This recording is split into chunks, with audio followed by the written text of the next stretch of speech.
కాకినాడ సూర్యకళా మందిరంలో Lions club region chairman lion Medisetti Venkataramana అధ్యక్షతన lion ప్రాంతీయ సమ్మేళనం ఘనంగా జరిగింది. ఈ ప్రాంతీయ సమ్మేళనానికి ఉమ్మడి తూర్పుగోదావరి జిల్లా నుండి 300 మంది ప్రతినిధులు పాల్గొన్నారు.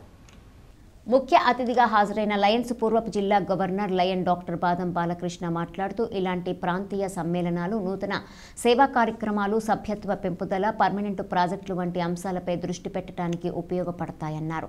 ఇటీవల లయన్స్ ఫౌండేషన్ ద్వారా 30,000 మందికి డయాబెటీస్ పరీక్షలు జరిపి 100 అవగాహన కార్యక్రమాలు చేపట్టడానికి 40 లక్షల రూపాయల నిధులు మంజూరయ్యాయని, ఈ ప్రాజెక్టు 10 రోజుల్లో మొదలు పెట్టబోతున్నామని ప్రకటించారు.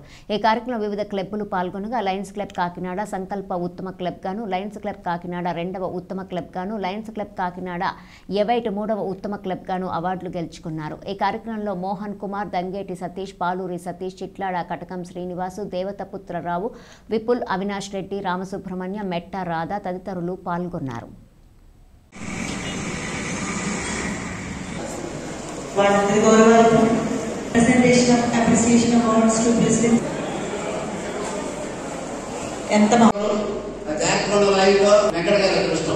నిజంగా వారికి ప్రత్యేకంగా అభినందిస్తూ ముగ్గురు చక్కగా నిర్వహించాలని కర్తవ్యాన్ని కంగ్రాచులేషన్స్ తెలియజేస్తూ, మరి గడియారం మందయ్య గారి టైం ఉంది కాదు అవునా కదా, clock is ours but not time అంటారు కదా.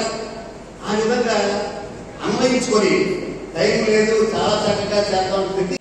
నేను లయన్స్ క్లబ్ ప్రెసిడెంట్గా ఉన్నప్పుడు, లయన్స్ క్లబ్ కాకినాడ ప్రెసిడెంట్గా ఉన్నప్పుడు పర్మనెంట్ ప్రాజెక్ట్ స్టీల్ ప్లేట్లు, గ్లాసులు ప్రాజెక్ట్ తీసుకోవడం జరిగింది.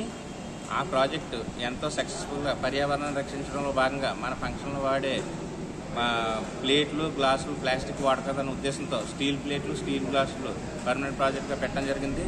అంతేకాకుండా లేడీస్కి జెంట్స్ బట్టలు కుట్టే ట్రైనింగ్ ప్రోగ్రామ్ ఒకటి అరేంజ్ చేయడం జరిగిందండి. సుమారు